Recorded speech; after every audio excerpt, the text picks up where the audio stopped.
আমি মনে হয় আপনাকে বোঝাতে পেরেছি। আমি চাই আপনার অ্যাসেটটাও সেভ হোক, আমি চাই আপনার অ্যাসেটটাও সেভ থাকুক অ্যাটলিস্ট। কারণ আমি জানি না যে আপনার ল্যান্ডের পজিশন কি, কোন জায়গাতে আছে, কি অবস্থা, সেটার ভ্যালু আগামী 5 বছর বা 10 বছরে কোথায় যাবে।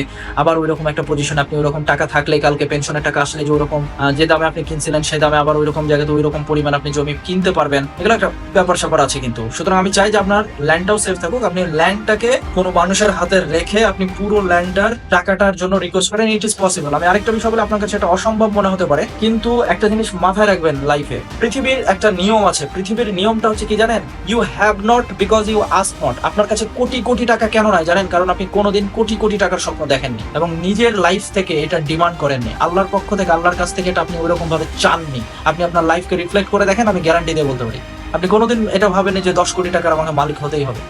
আমি এটা মানে এমনিতে বলছি, কনভিকশনের সাথে, বোঝানোর খাতিরে আর কি। হয়তো আপনি দেখেছেন, কিন্তু হয়তো কনসিস্টেন্টলি আপনি ওরকম ভাবে চিন্তা করেনি। আমার চললে মানে খেয়ে পরে চললেই হবে, আলহামদুলিল্লাহ, আমি সম্মানের সাথে বাঁচতে পারলে হবে, এরকম হয়তো বা আপনার ছিল ব্যাপারগুলো। মেইন বিষয়টা হচ্ছে ইউ হ্যাভ নট। পৃথিবীতে আমরা পাই না বিকজ উই আস্ক নট। আমরা চাই না, চাওয়াটা আমাদেরকে শিখতে হবে। এটা হচ্ছে সিক্রেট অফ লাইফ।